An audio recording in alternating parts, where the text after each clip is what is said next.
Welcome to the Fitnatics. I'm here with Justine Fidelson, who is the founder of Resilient Warrior Coaching, and also a CRPS chronic pain specialist. Welcome, Justine. Thank you, Susie. I really appreciate you having me, and I'm super excited to be here today. Oh, I am super excited to have you. I know that you're going to bring us a plethora of information that we can use and apply into our own lives. And let's just start off by, sharing with us, what is CRPS?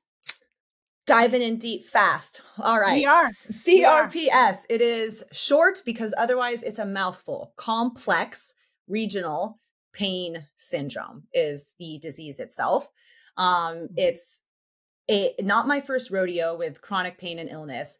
I had quite a saga before with a brain injury, but we'll touch on that. But as far as CRPS itself, it's essentially a neuroinflammatory disease, right? Swelling of the brain with a very strong autoimmune component. So that's where you get swelling in the limb or whatever the affected limb is. So it's not an autoimmune disease. It's labeled often as a chronic pain syndrome, but it's not just chronic pain. It's just that the symptoms are very painful.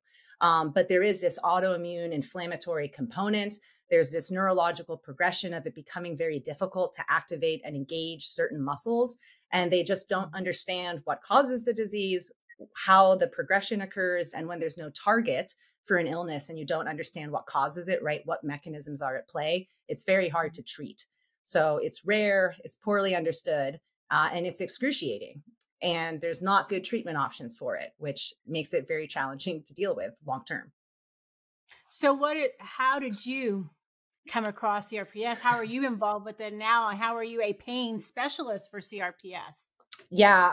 What's really interesting about CRPS is it can seem like it's this out of the blue, out of nowhere, sudden, crazy response to a small or even no injury, right? For me, I had a tibia fracture as I started walking and jogging more a bit after my brain injury. I started having really extreme pain in my lower left leg. But what's interesting about CRPS is for a lot of this, there's this previous disease history of sort of an inflammatory state. And whether it's like because of, for me, the brain injury, for others, it's Lyme disease, lupus, right? There's other sort of coexisting conditions that are often at play. So it's rarely as simple as like you just got CRPS completely for no reason. But these pre-existing things you often don't realize until then you're dealing with CRPS at times. So for me, I'm unsure whether bone loss, which the disease can cause, played a role in that fracture. So it already developed previous to the fracture, or did the fracture cause the CRPS? Was that the trigger for then that over response? Because what happens is basically the communication between your brain and your limb is altered. So your limb is telling your brain, injury, emergency, send help, right? That's what an inflammatory response is. And your brain is doing that, but your leg is no longer injured. It's not technically injured. Often it's stuck like that and it thinks it is still crying out for help. And so the brain is sending the wrong immune response in response to a perceived injury, essentially. And you get stuck like that in a hypersensitized, highly stressed, sympathetic state, right? When your nervous system is like red alarm, fight or flight, danger. That's what happens at the core of CRPS. So it's neurological, and that's what makes it really hard to understand and manage. Wow. Yeah. How long had it been since you had the fracture in the tibia before you were diagnosed with the CRPS? That's a really good question, Susie, because I was actually one of the lucky ones who it only took 8 months.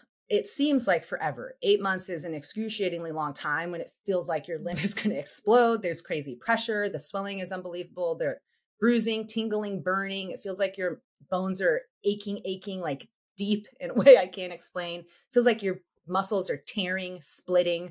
There's tingling. It feels like electrocution at times. That's what happened to me after I got immobilized in a boot. Essentially, these other sensations, that's what neuropathic pain is, right? It's not the typical pain most people are familiar with. So CRPS is like an extreme form of neuropathic centralized sensitization, sort of. So the symptoms are very different than what you would typically feel from an injury as it Hmm. progresses. Uh, and for me, 8 months. For others, I've heard averages of up to like typically like 4 to 8 years. It's many years often by the time people get diagnosed. And unfortunately, if you get diagnosed with this after already having symptoms for a year, it's very hard to get it to regress. And those are the folks, that's the bucket of people who sort of get stuck with this being an extremely debilitating, hard to manage disease. Whereas for other folks, it can kind of clear up and it's like this weird thing that happened in their 20s after an injury and it went away because they got treatment early. And you don't have with some people so much trauma, stress, other pre-existing nervous system factors that make it like fuel to the fire then when this develops. So the connection between trauma, stress, pain, they're inextricable. And with a disease like this, you just can't get away with a lot of the things that previous to it, we don't know any better, right? We live in a highly stressed state. We're in a go, go, go society. And suddenly your body no longer functions the way that it used to for you. So it's very So challenging to live with. during that 8 month, at what point in time were you thinking, okay, this is a tibia thing, and then month 2, month 3, you're thinking this should already have healed. We would make Totally. some progress. What is this process like for you physically, but more so mentally?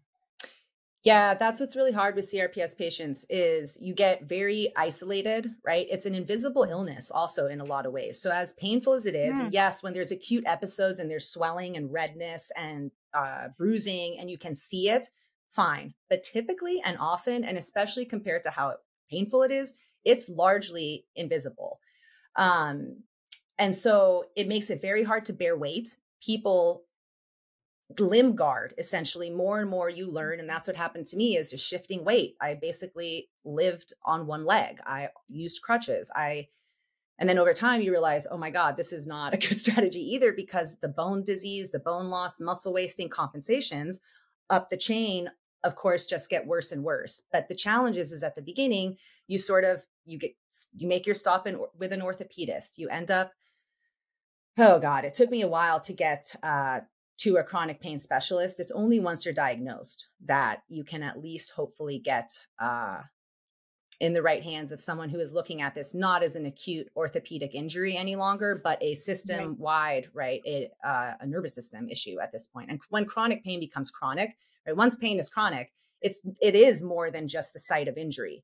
It's a learned, sort of ingrained, not because it's our fault, but that's how our nervous system and our brain works. And it's constantly assessing for threat and danger. That's its job, right? Keep us alive. So that's where then at that point, once I was diagnosed, I was like, wow, if there's no cures and there's not great treatments. And at that point I had gone through sympathetic lumbar injections. I tried medications. Because of going through the brain injury for 9 years prior and being on over 100 drugs, I did ECT. I was very sick. I was very sedentary. And I essentially didn't want to make the same, not mistakes, because it was the best I could do, but like the same approach with a different situation, equally as horrific, but for a different reason. So movement became what I was obsessed with. I was like, how am I going to use movement and that to change the stress response and to change the way my nervous system is assessing and responding to what it perceives as threat? Like with this disease, everything, standing, wind, right? Allodynia, this skin sensitivity that you get, anything that touches you is very painful. So it's very hard to use movement because it's the thing that is most triggering for symptoms often. Wow. But that's the key. In this, and we're going to definitely get to the movement part a little bit more. Tell us a little bit about this background. You said you had brain injury and that situation. So 8 years later is when you did experience the trauma to the tibia. Right. And in that process, Justine, there was no, in your mind at that time, there was no connection between the brain and the tibia. And as you said earlier, we don't know if it really truly one caused the other or vice versa, or independent of one another. What happened? What happened with the brain injury? I was hit on the freeway 5 months after graduating college. So a guy just nodded out at the wheel. And unfortunately, it was the last year that Honda Civics didn't have side airbags. So my head knocked out the side window when I went 180 degrees across the two lanes and hit the, median divider.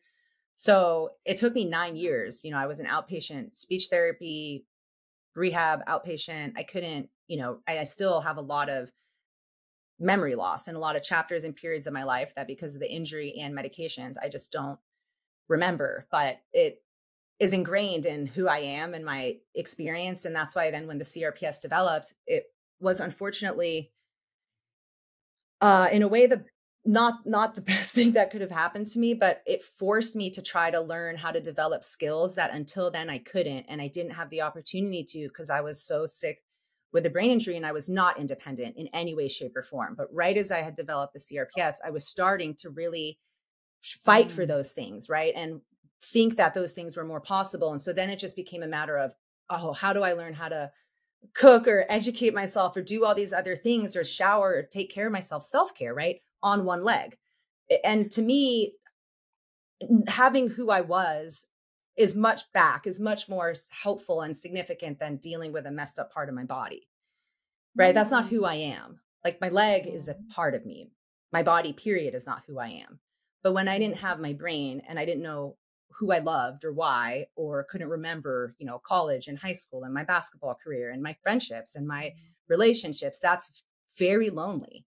Right. And so I relate to and I understand what a lot of CRPS patients go through because it's essentially what I lived through with the brain injury prior, trying to get better with that. Right. Very heavily medicated, terrible insomnia, very severe GI problems. I got up to 170 pounds plus I got down to 110 when I couldn't eat anything, couldn't drink. And that is the point at which CRPS developed. So I was not fit and strong when this disease, took hold of me. I fought to gain that with this illness because it's kind of all I knew as a functioning adult, right? And trying to be that.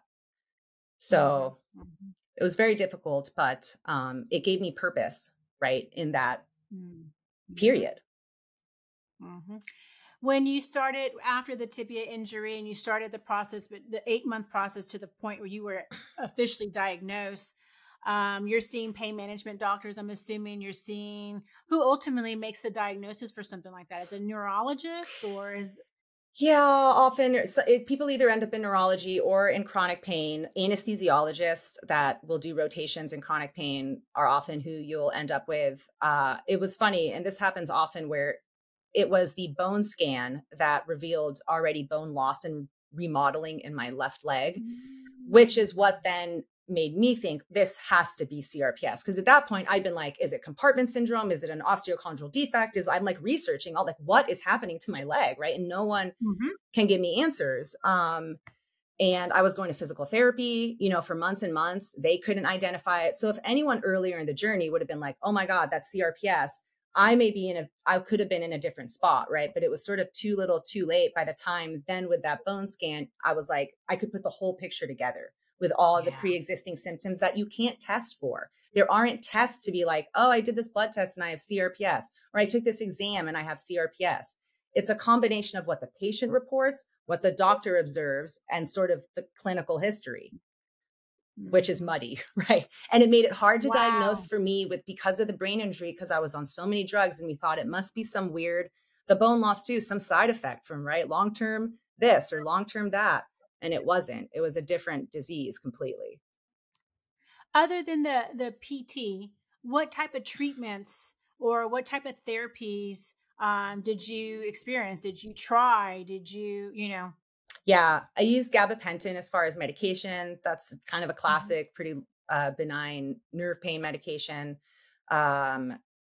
Sympathetic lumbar injections are one of the earlier things that I tried. I did a couple rounds of that where they basically block, right, that kind of communication between brain, spinal cord, and limb. So where they put it in your spinal cord corresponds to where then you would get the relief, so to speak, in your body. But just like with drugs, you build up tolerance to those types of things as well. And so they can become less effective each time.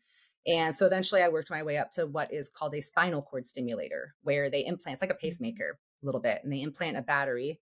It's about, it's not huge, but it's large enough. And Then there's a wire that goes to my spinal cord with 2 leads, like electrodes that send signals at L4 and S1 for me that interrupt this superhighway, right? Between brain and leg, Yeah. leg and brain. So it's not a cure, doesn't make it go away. I always feel my leg. It's still hard to bear weight. I still have probably 40-50% of the symptoms and what I live with, but it's not a 9, 10, 11, 12 out of 10. It's a 4 to 7 kind of oscillating situation on a pain scale, as opposed to intolerable, unbearable, cannot live.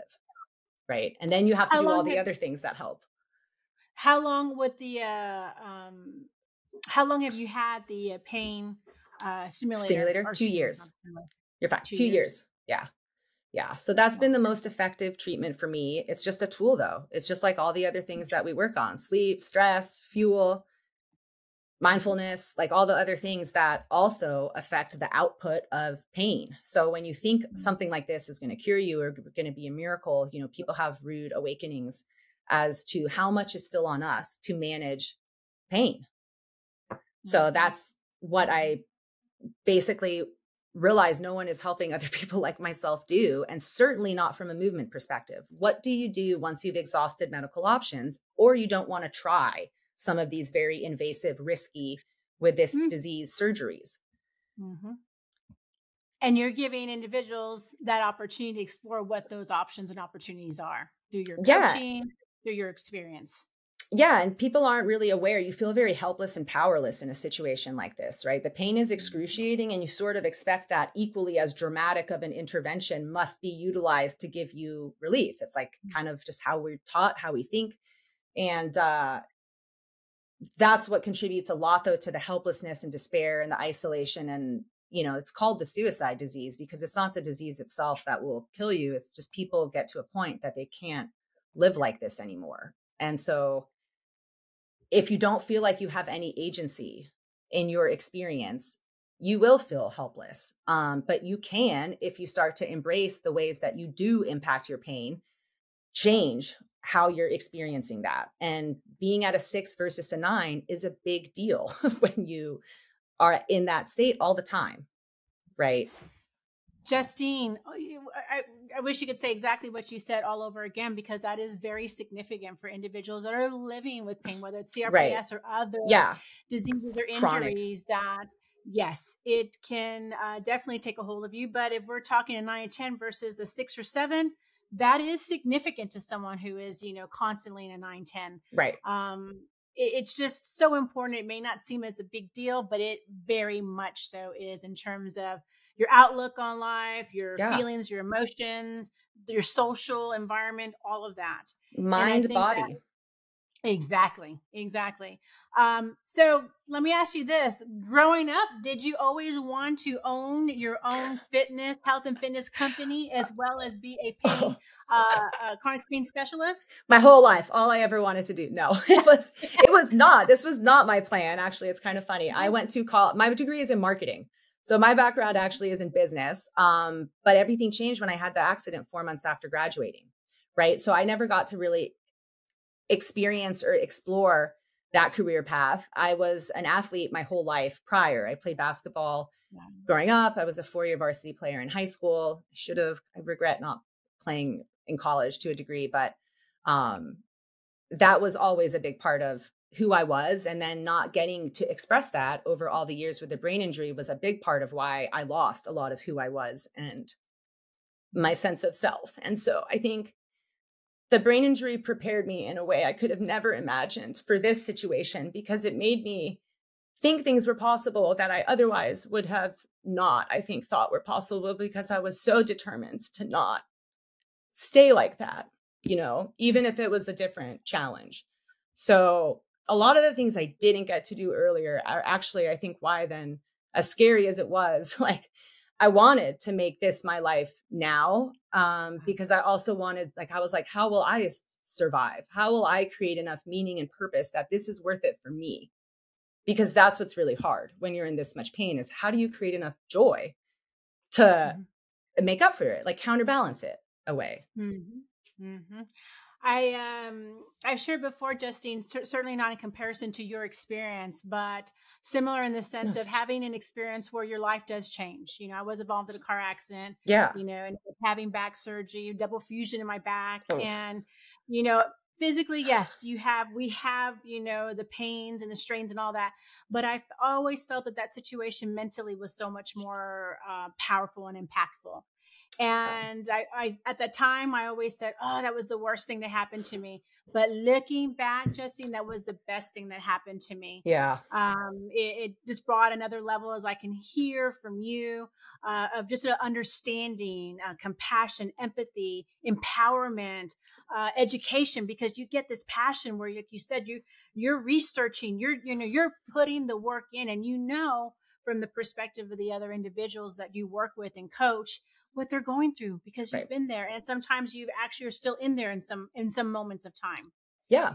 And who better, right? Who better to work with is someone who has an understanding of what you're going through and can identify with that.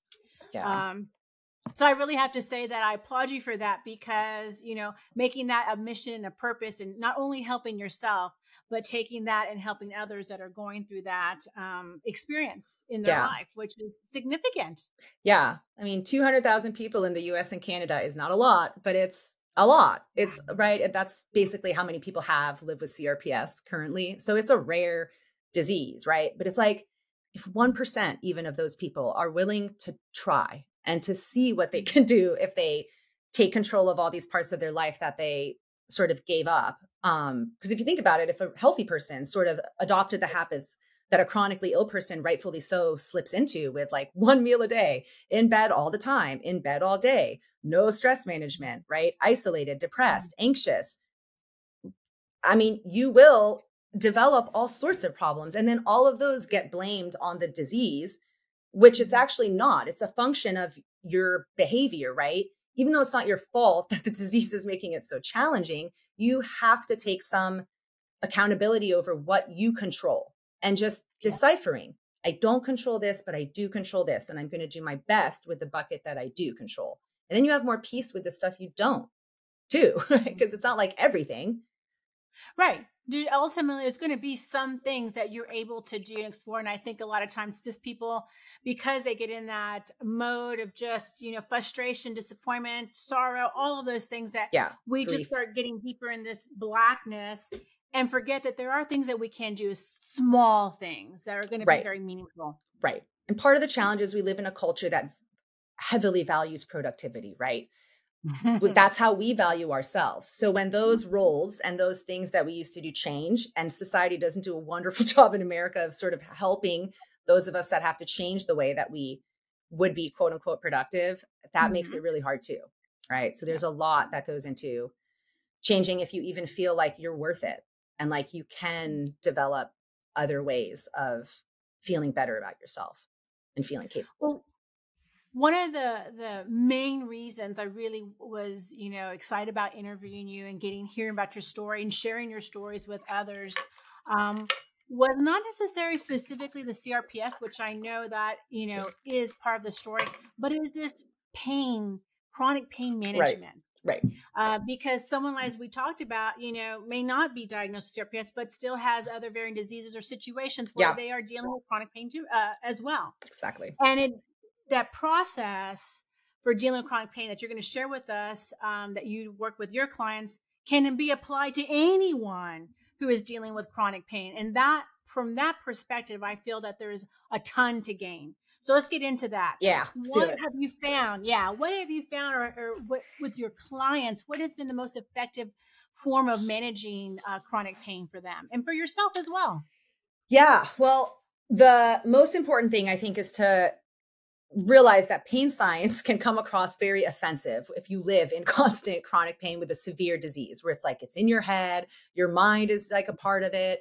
And it's like, no, it's structural. It's because of a thing. It's not, me, but pain is complex, right? Psychosocial, biomedical model. Like there's all these pieces that are a part of how we experience and heighten pain. And when you learn how to analyze your own sort of two concepts I want to touch on, stress bucket.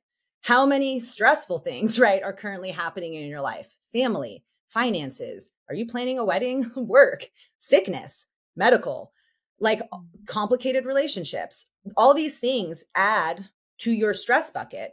Poor nutrition, lack of sleep, bad circadian rhythm, right? It's like up, up, up. And then when you reach for something, it's, oh, I pulled my back. It wasn't the reach that got you, right? It was the fact that when you reached, you were already, there was like no room in your stress bucket.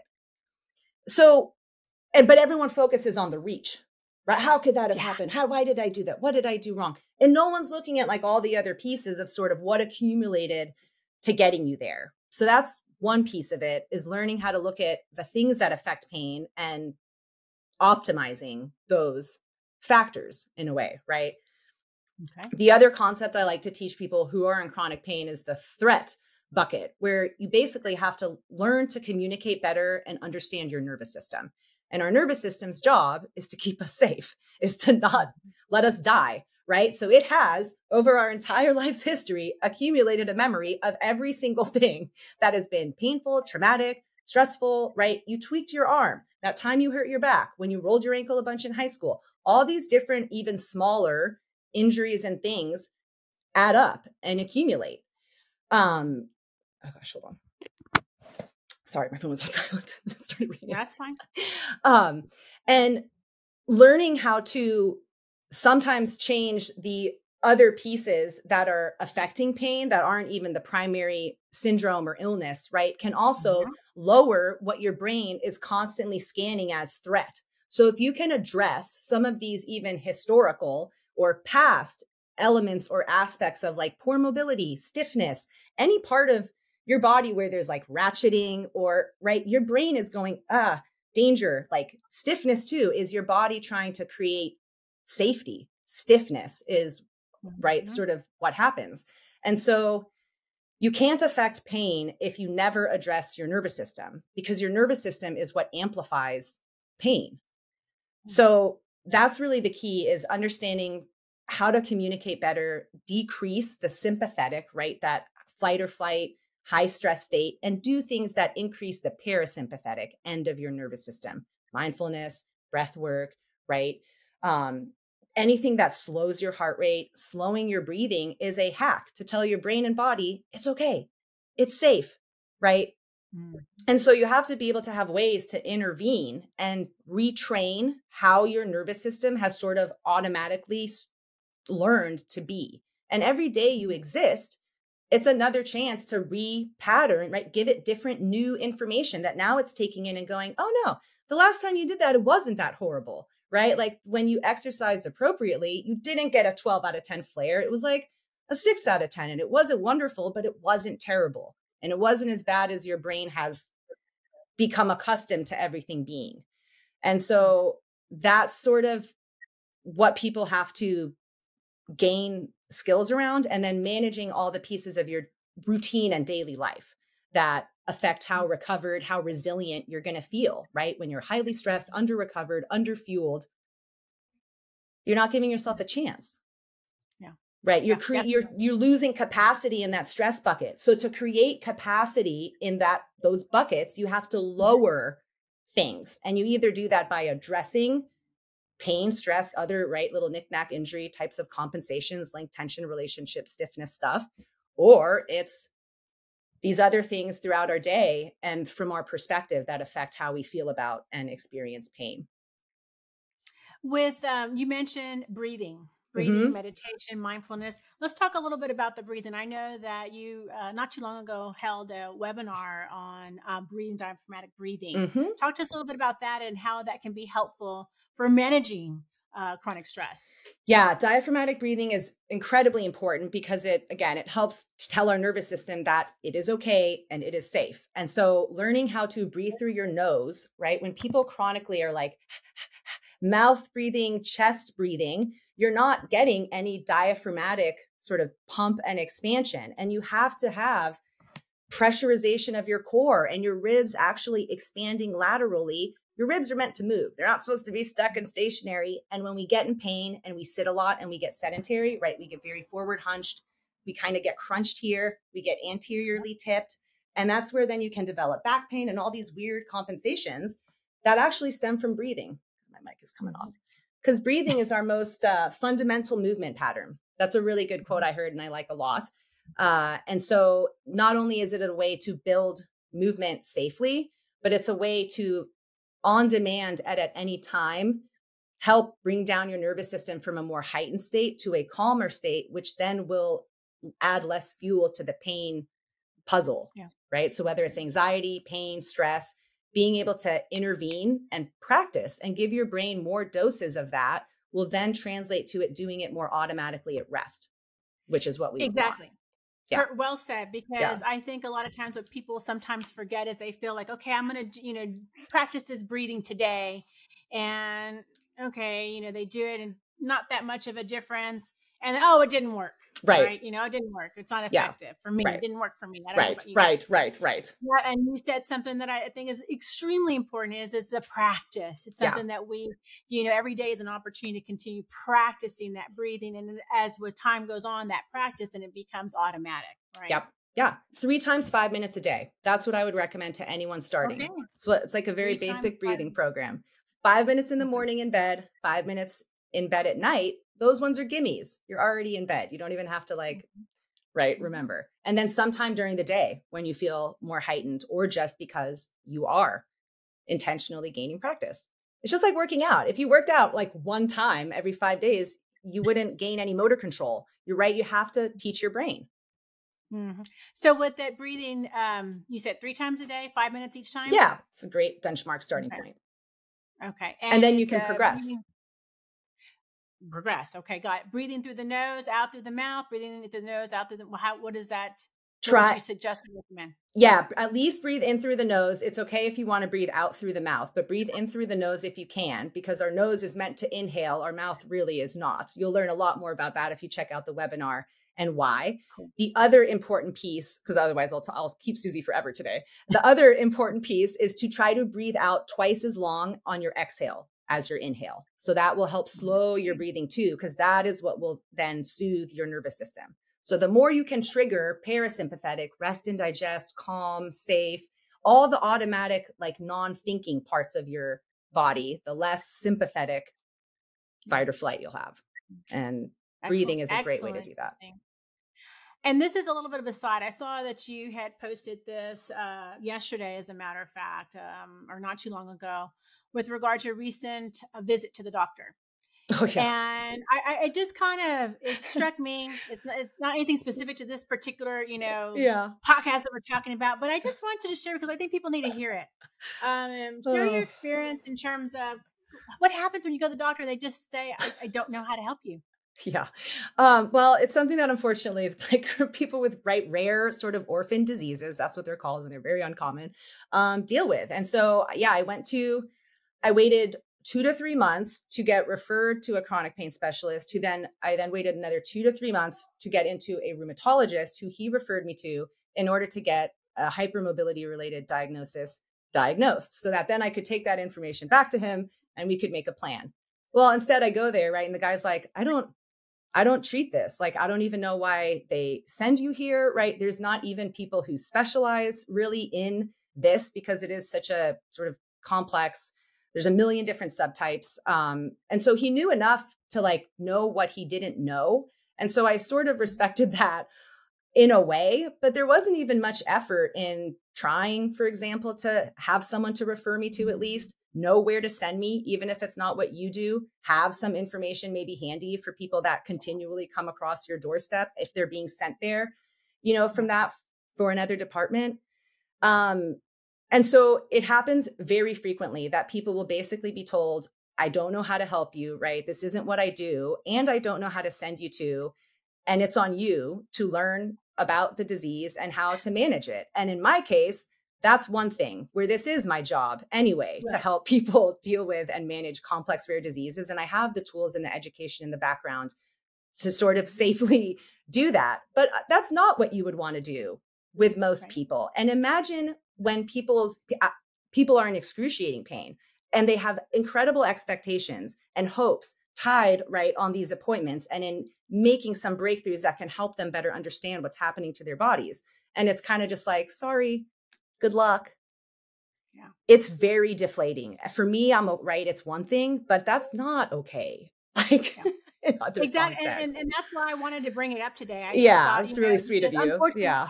I feel like you're not the only one. I feel like I've heard that from other my clients Yeah. for other situations.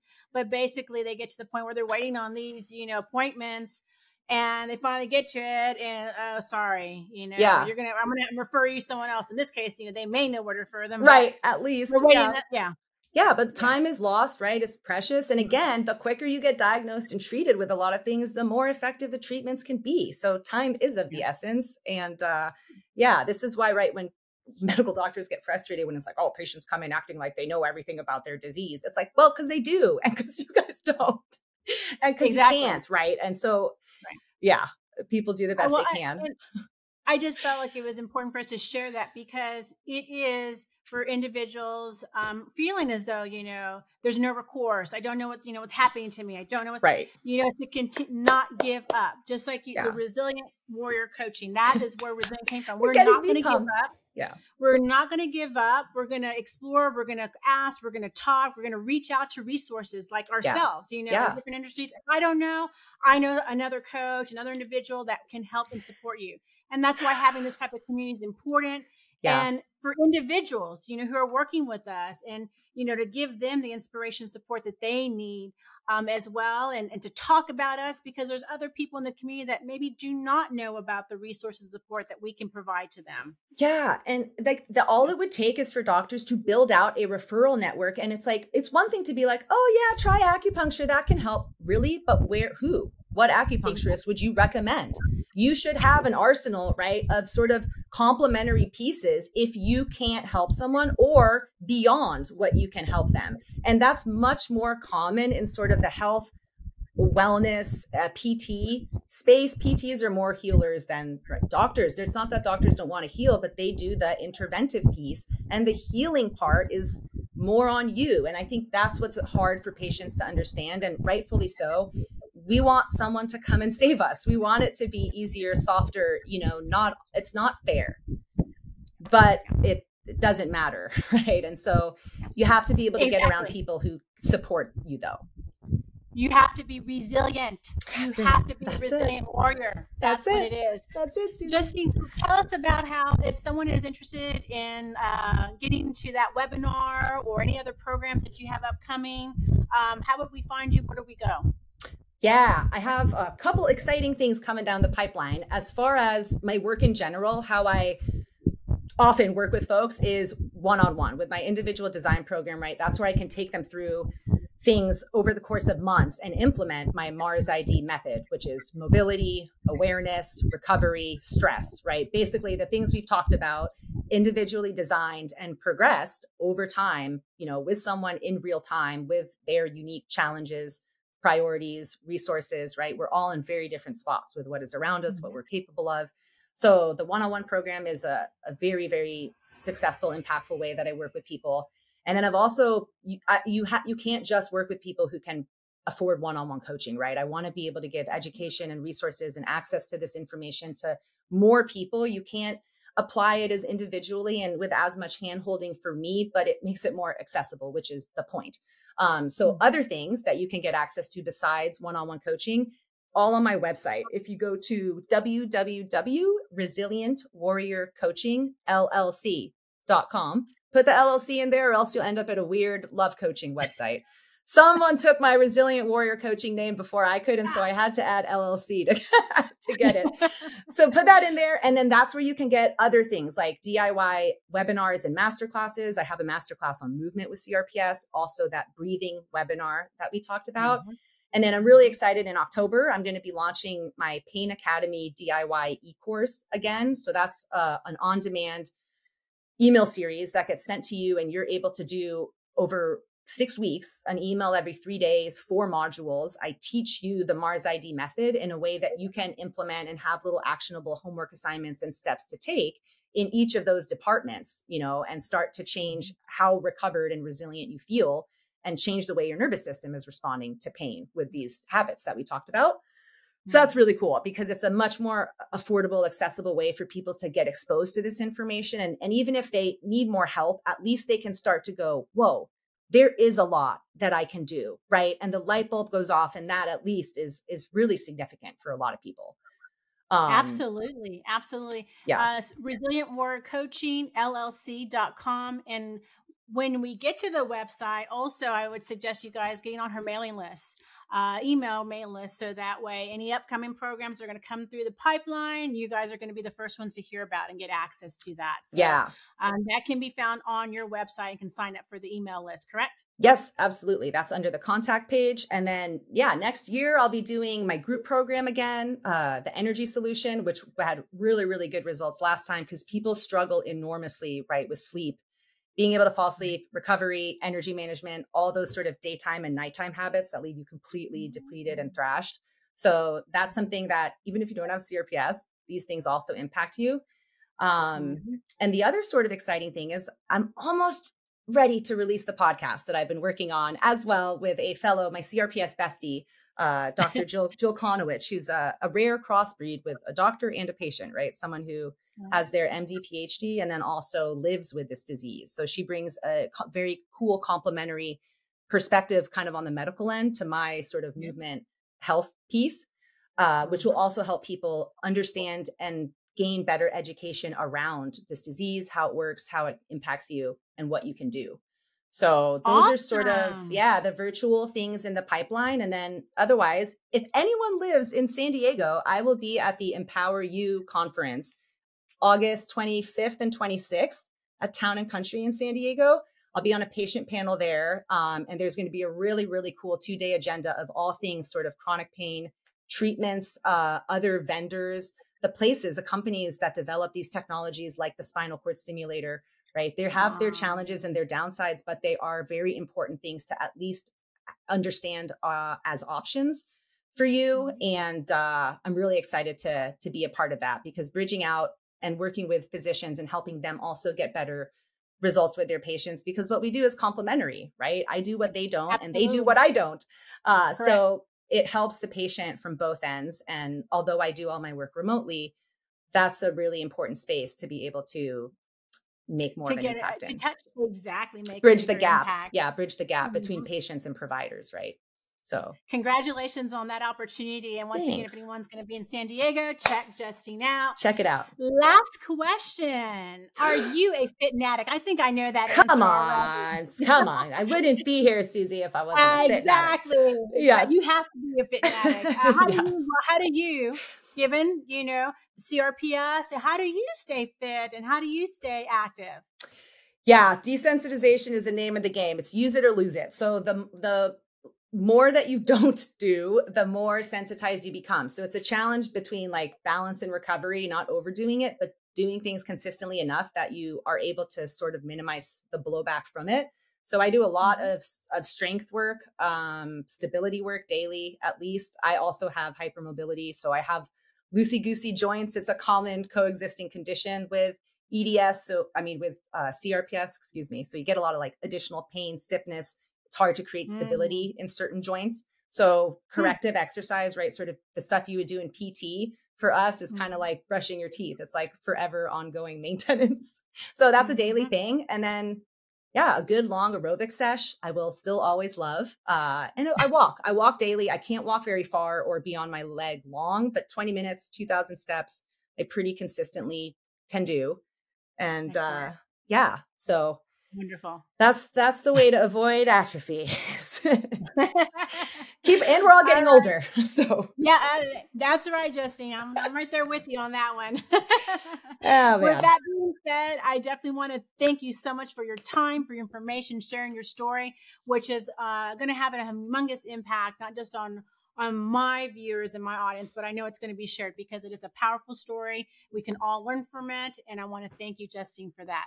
Thank you so much, Susie. I really appreciate you letting me riff a lot today and get into some of the nitty-gritty details that I don't know if otherwise people would get exposed to. So I hope everyone could kind of hang in there and, take things that despite my sort of unique, rare situation, apply to them just the same. So please don't get discouraged or think that this isn't relevant, even if you don't live with this disease.